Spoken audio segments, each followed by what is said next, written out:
السلام علیکم ورحمۃ اللہ وبرکاتہ۔ یہ واقعہ تب کا ہے جب دریائے نیل نے چلنا بند کر دیا تو حضرت عمر فاروق رضی اللہ تعالیٰ عنہ نے دریائے نیل کے نام ایک خط لکھا جس کی تفسیر کچھ اس طرح ہے۔ اہل مصر قبطی مہینوں میں سے ایک مہینہ بنو میں حضرت عمر بن العاص رضی اللہ عنہ کے پاس جمع ہوئے اور کہنے لگے، اے امیر، ہمارے اس دریائے نیل کا ایک دستور چلا آ رہا ہے کہ یہ اس وقت تک نہیں چلتا جب تک اس میں ایک کنواری لڑکی کو ڈال نہ دیا جائے۔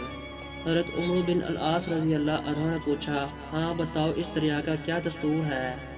لوگوں نے بتایا کہ جب مہینے کی 12 تاریخ ہوتی ہے تو ہم ماں باپ کی کنواری لڑکی تلاش کرتے ہیں، پھر اس کے ماں باپ کو راضی کر کے اس کو اعلیٰ سے اعلیٰ زیورات اور عمدہ سے عمدہ پوشاک پہناتے ہیں، پھر اس لڑکی کو دریائے نیل میں ڈال دیتے ہیں، اس طرح وہ چلنے لگتا ہے۔ یہ سن کر حضرت عمر بن العاص رضی اللہ عنہ کے چہرے پر غصے کا سار نمایاں ہو گئے اور فرمایا، یہ طریقہ اسلام میں نہیں ہوگا۔ اسلام ما قبل کے تمام رائج شدہ طریقوں کو مٹاتا ہے۔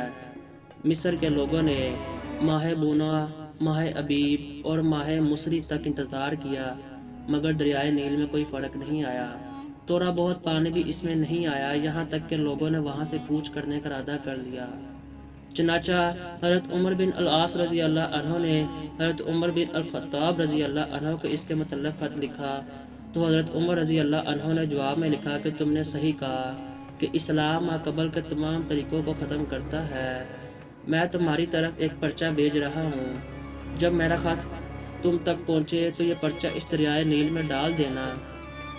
جب وہ خط حضرت عمر بن العاص رضی اللہ عنہ کے پاس پہنچا تو آپ نے وہ پرچہ کھولا تو اس میں یہ لکھا تھا، امیر المومنین عمر رضی اللہ عنہ، بندہ خدا کی طرف سے دریائے نیل کے نام حمد و صلات کے بعد اگر تو اپنی طرف سے چلتا ہے تو نہ چل، اور اگر واحد و قہار ذات تجھے چلاتی ہے تو ہم اللہ واحد و قہار سے درخواست کرتے ہیں کہ وہ تجھے چلا دے۔